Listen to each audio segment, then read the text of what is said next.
All right, guys. Our next guest is the Heisenberg of MMA analysis. He's got the product that we just can't get enough of. You know his excellent work from the Dan Hardy Breakdown Show on BT Sport and, of course, Full Reptile with the best breakdowns, previews, and analysis in combat sports.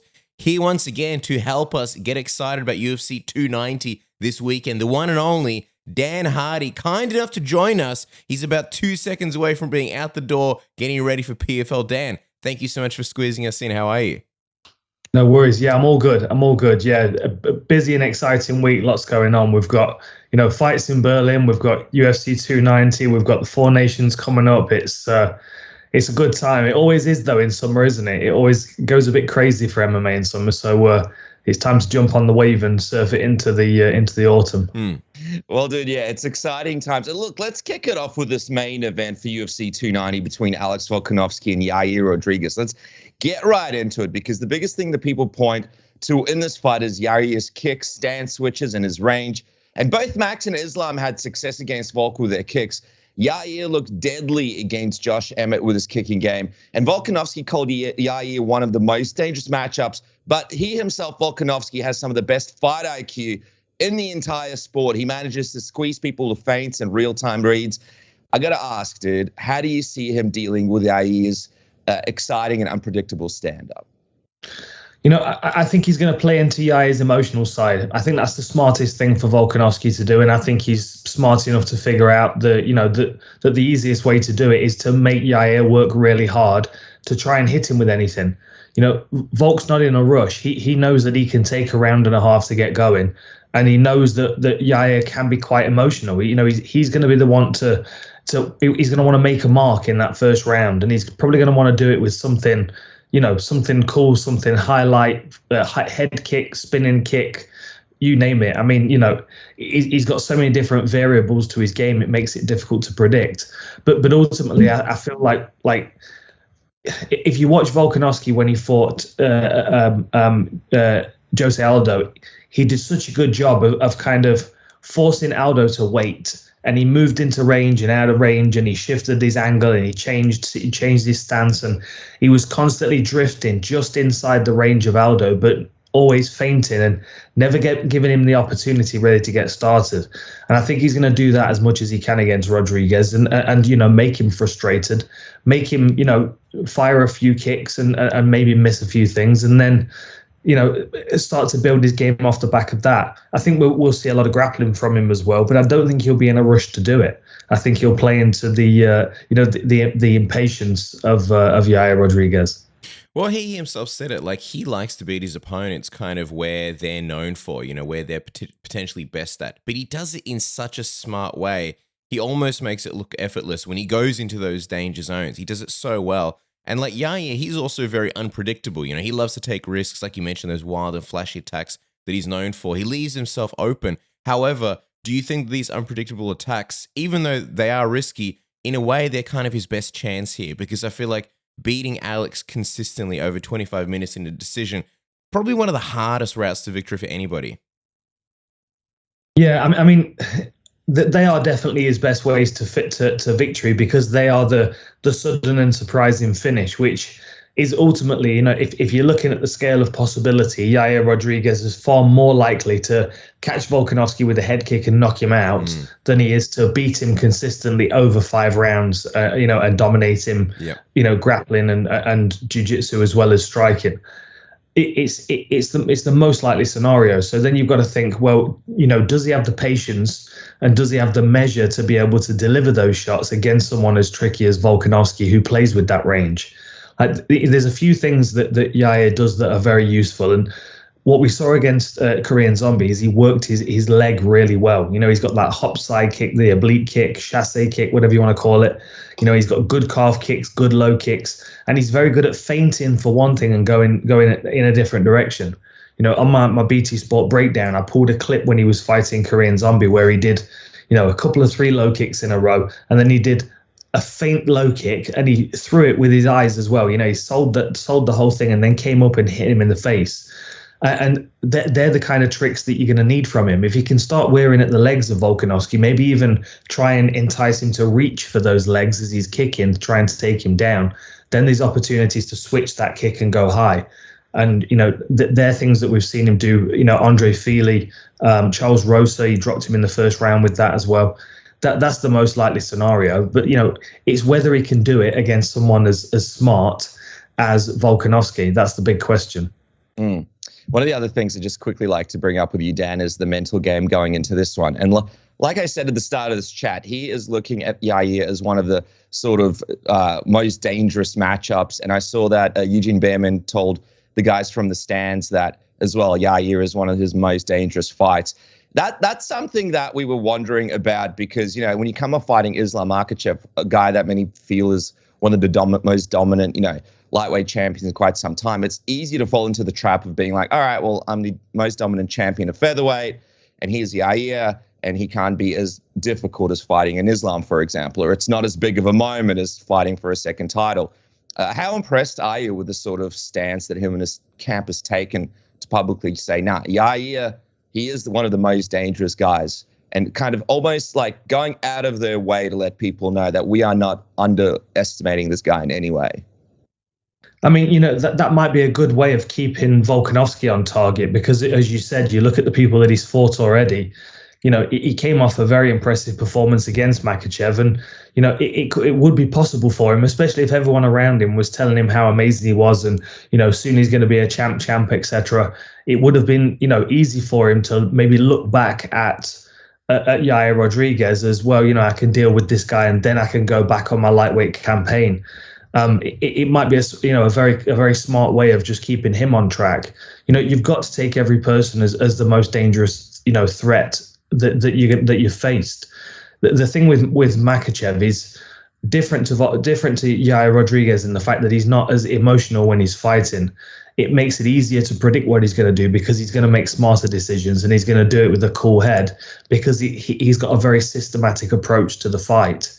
On the flip side, Yair Rodriguez, if he comes in very measured, if he knows when to rev the engine and when to deliver those wild techniques, then he is very, very dangerous because he can pull that trigger at any moment and he can hit you anywhere on the body with whatever limb he wants. You can't say the same things about Makhachev, which makes it a little bit easier to kind of know what you're dealing with. Just as difficult to deal with, if not more potentially, but certainly more expected in is probably the best way of putting it.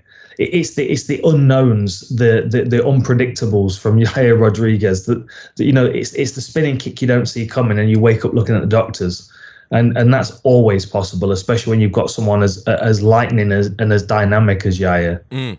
I think to a degree the same can be said for the ground game in a way. Like Volk was talking about that Frankie Edgar fight. I remember heading into that fight, I thought, dude, I don't like this fight for Yair. I think Frank Edgar's going to beat him. And he certainly did. And Volk was talking about how you couldn't do that to today's version of Yair Rodriguez. He's evolved. He's too good. And obviously Yair, we saw against Josh Emmett, he caught him with that beautiful triangle. He can be unpredictable on the ground as well. He's got a good bottom game. He's got an active guard.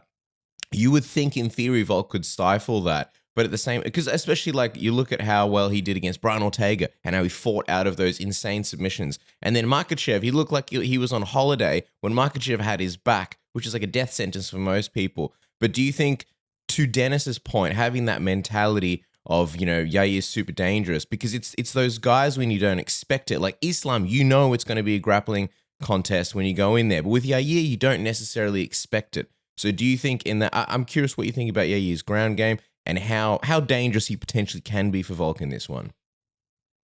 I think, of course, his ground game, you can't underestimate it, especially given the fact that he's coming off his first submission in the UFC, I believe. The thing is, though, you've got to remember that the submission landed because it was a chain of attacks. He'd already hurt Josh Emmett to the body. He'd already hit him with a really clean elbow as he stepped in, followed up with a few strikes and a knee to the head. Josh Emmett was already kind of struggling, and then, he jumps at him, hits him with a flying knee on the takedown, and was striking him from guard. It's the combination of that, wear and tear and chaos that he brings to the table that ultimately put Josh Emmett in that triangle. The thing is, if you took Yair and Josh Emmett and matched them up on a submission grappling event with no strikes, I don't know if Yair would be able to submit Josh Emmett. Do you know what I mean? Yeah. But it's because of the sequence of circumstances that led up to that position, and that's a situation that you can absolutely expect for Volkanovski. If he does get caught with something, it might not be the end of the fight. It might not be a head kick switched off. It might be a head kick, stumbles, not sure where he is, shoots in for a takedown, gets wrapped up in a guillotine, or shoots in for a takedown. Yair sprawls, spins around, takes his back. There's lots of scenarios where a submission can happen, even if the person's submission defense in a grappling event would be able to hold up. And I think that's a secondary danger that Volk's got to worry about.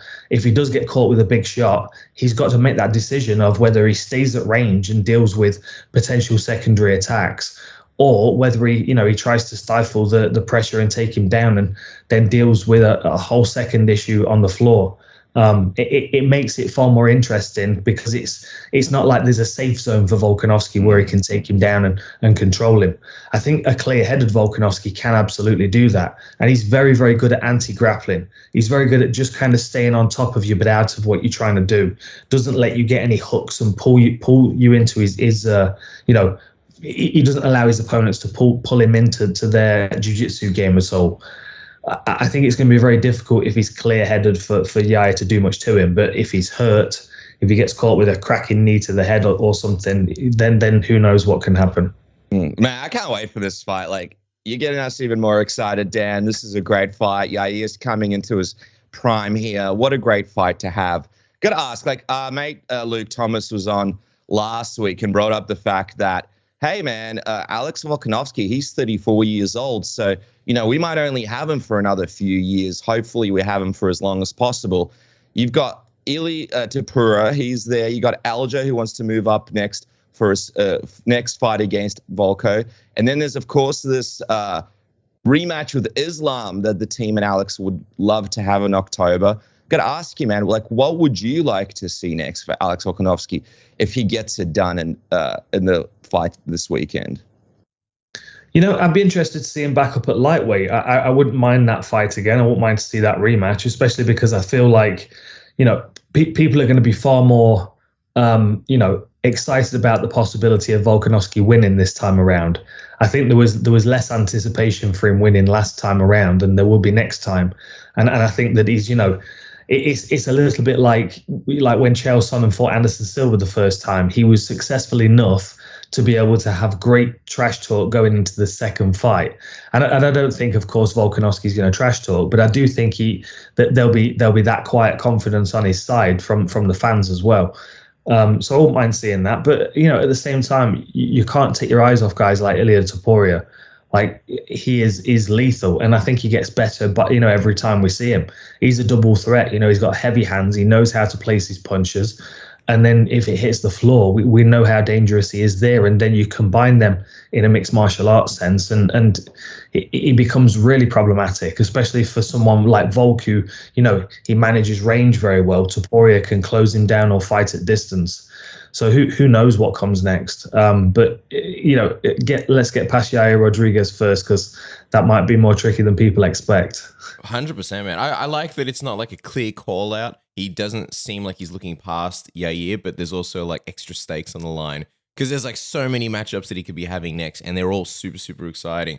All right, before we talk about Robert Whittaker versus Dricus Du Plessis, I'm super, super excited to announce our good friends at Manscaped. They're getting into the beard trimming business. The beard hedger from Manscaped is finally here, finally live, baby. I'm so happy. Look at this, baby. 41mm titanium coated T-blade for a comfortable trim and blade durability. They got the rotary zoom wheel with 20 precision length settings for a custom length trim. This is huge. Quick story about me. I used to use a very well-known German brand to trim my beard. I used to like a little bit of shortness on the sides and a little bit more length on the bottom. But in order to get that, I'd have to have a whole bunch of like things to put on top, different guards. And when you go in the shower, you can't have your water running. You got to do it in front of the mirror. It's a whole scene, or at least it used to be.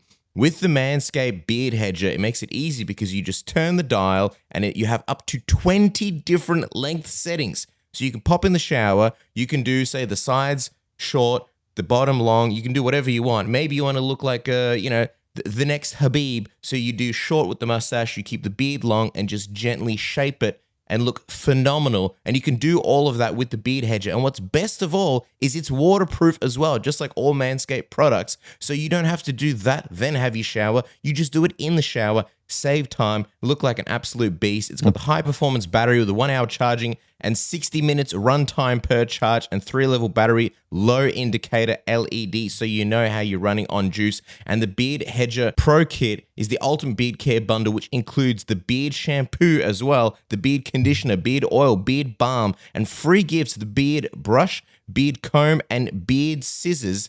It is everything you need to have the beard you've always dreamed of. Isn't that right, Dennis? That's right, man. Look, I'm a bit of a beard guy myself, and you make one mistake, and basically you got to shave it all off and restart from the beginning. And Manscaped now has you sorted with this amazing product, and we can give you guys 20% off and free shipping right now. If you go to manscaped.com, use the code word submission. Try it for yourself. This is going to change your life forever. By the way, where are you going to watch the fights this coming weekend? We've all been there. You and the boys or you and the missus, you want to watch the fights and you're like, where are we going to do it? Who's showing it? Which venue can we go to? But, how many screens do they have and this and that? Do they serve food? Is there Wi-Fi?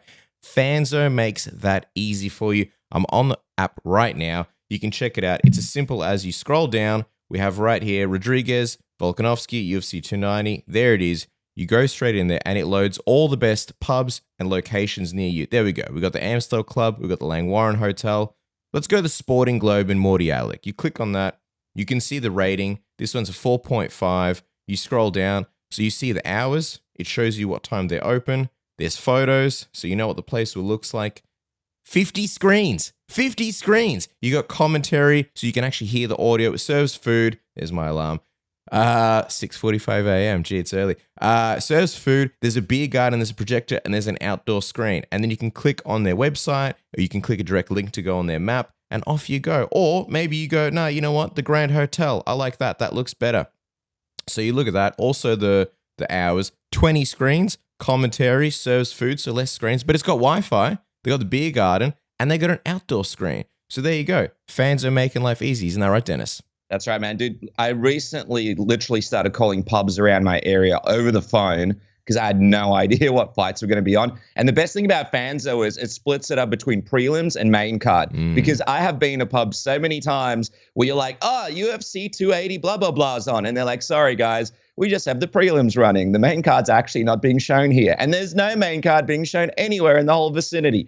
Fanzo has you sorted. So if you're looking to watch the big UFC 290 fights this weekend, go to the Fanzo website and select the UFC 290 fixture to find a bunch of pubs and bars showing the fight near you. They'll appear. Fanzo is the ultimate venue finder to help UFC fans find the best sports bars and pubs showing UFC 290. Just go to fanzo.com or click the link in the description. Beautiful.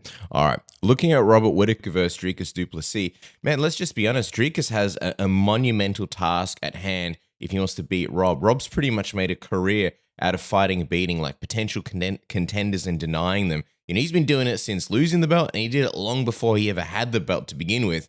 I mean, if Dricus is going to go there and get the upset, we know Israel is obviously going to try and manifest it, hoping for a first round finish from Dricus to fight somebody fresh. What does he have to do in order to get it done against Rob? And do you think he can? I certainly think he can. Yeah, I certainly think he can. You can't underestimate anybody in this weight class, especially someone that's been having the success that he has. Ultimately, Dricus has got a very unorthodox style. It's very kind of, it almost looks, and I mean this with no offense at all. It's just that my choice of word. He looks kind of clumsy sometimes. Sometimes like Derek Brunson does as well. Everything sometimes looks a little bit accidental. So I think sometimes people think he's more tired than he actually is, and I think he's very good at fighting tired, even when he does get tired. And I think that makes him problematic. Like Whittaker's very good at fighting very difficult opponents, people that are tricky like Israel Adesanya, people that are, very dangerous and unpredictable like Yoel Romero. He's good at figuring out those puzzles. But Dricus Du Plessis is a hard workout. He's a Sean Strickland kind of fight. Like, you have to just kind of bite down and have done your road work in training camp and be ready to just, dig deep and push. Like, there's no doubt that Whittaker's got the skills to be able to beat him. I think, a solid leg attack from Whittaker is going to be his first line of attack and defense. And I think he's got the smart, smart striking to be able to do bits of damage, nibble at him, through the first round. And also, use his grappling, to take him down whenever, even if he doesn't intend on staying on the ground with him, take him down, pass his guard, beat him up a little bit, and then get back to his feet. Like, there's no reason why he can't just use that as a process of getting Du Plessis into that tired, sloppy state that we've seen him fighting before. But of course, the challenge is that Whittaker can't get himself too tired in the process. And if you Du Plessis, you've got to just push Whittaker, make him work, like make him fight an ugly fight, and be consistent with your pressure. Like, Whittaker, the fight that always sticks out for me is when he fought Brunson, and it was a sprint. It was wild from Brunson, but it ran out of steam, and Whittaker was able to withstand that craziness. But you've got to think, if that was slightly more measured in pressure, it would have been far more dangerous for Whittaker to stay out of that trouble.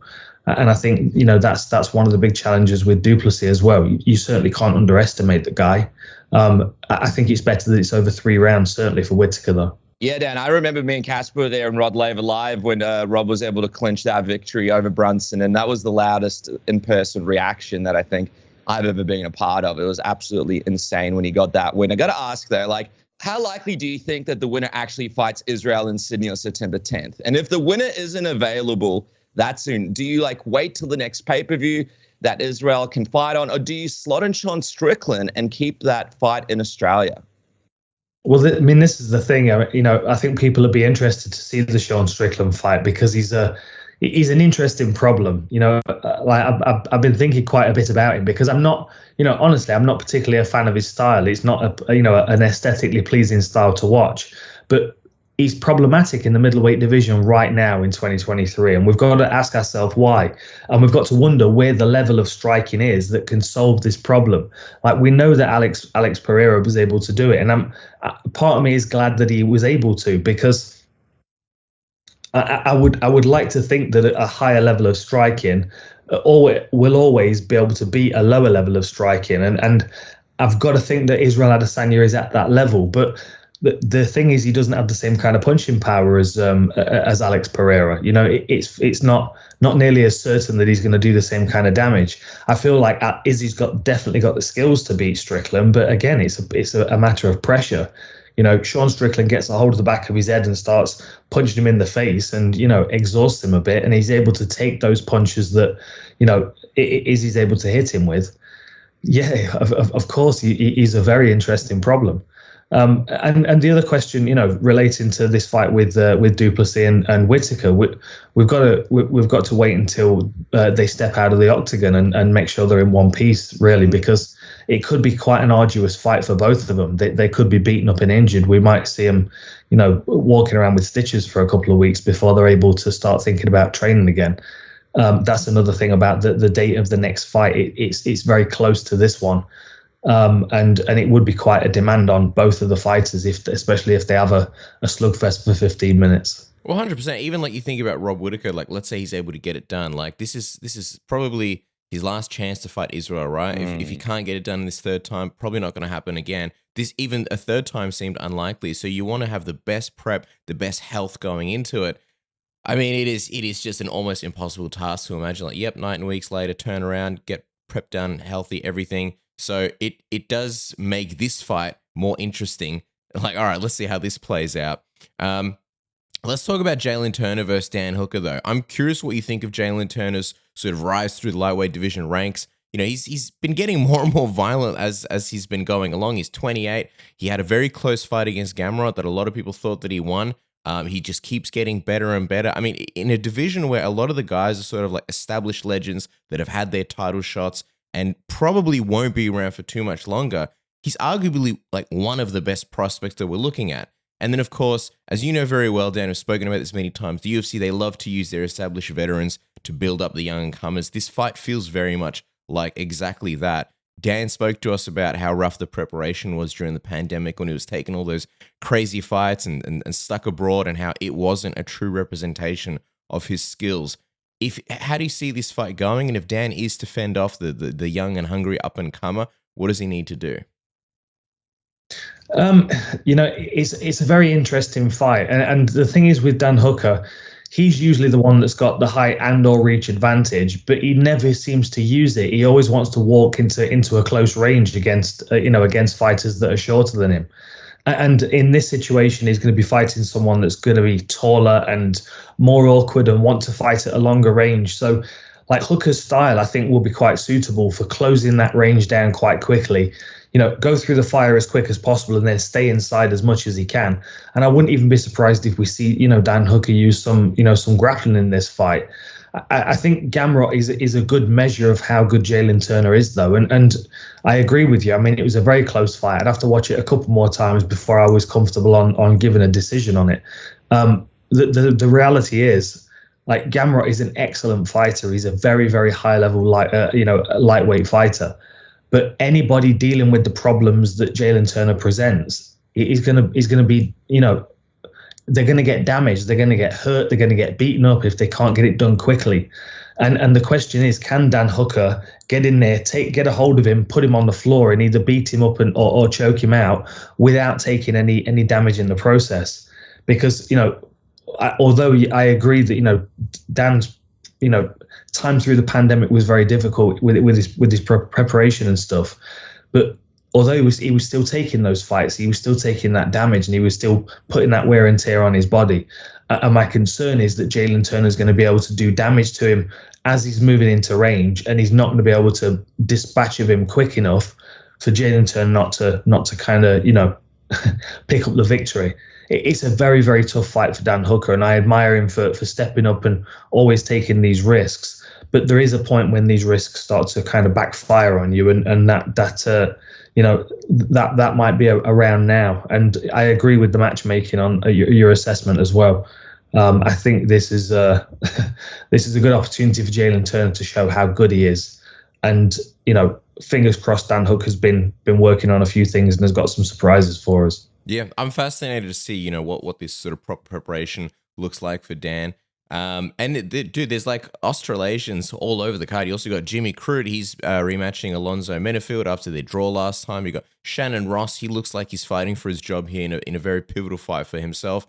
And then arguably one of the most looked forward to Aussies, of course, Jack Della Maddalena, as he takes on the muscle hamster, Josiah Harrell. Harrell recently going viral when he channeled his inner Goldberg and speared his opponent through the cage. I wonder if they're going to be chanting Harrell as he's coming. Harrell. Anyway, that fell flat. This isn't sort of the defining opportunity that Sean Brady would have been for Jack. But I am curious, when you look at Jack, how high of a ceiling do you sort of see for him as he's sort of showing himself at the moment and sort of proving where he fits in this division? Because he's looked excellent so far. Yeah, I think I always underestimate him because I feel like he looks like he's been in a load of wars, and he's actually quite slick. And I think that might be because of his experience, but certainly, we need to see him have these opportunities where he's fighting higher ranked, more tested fighters. Sean Brady is a tough test for anybody, but the state that his arm was in was, I mean, really, really nasty looking. I hope he recovers quickly. Honestly, I think this division's wide open. I think we're ready for some new faces in it. I think we're ready for someone to shake it up and cruise through it and cause some problems. And anybody that's able to intelligently put fighters away, I think has got a good shot.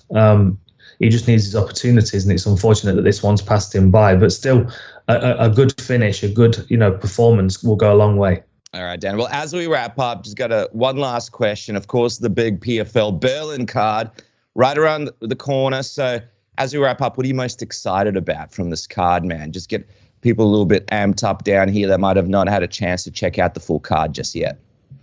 We've got 4 solid lightweight fights. We've got 4 solid bantamweight fights, and they're all fighting for a place in Paris, the playoffs.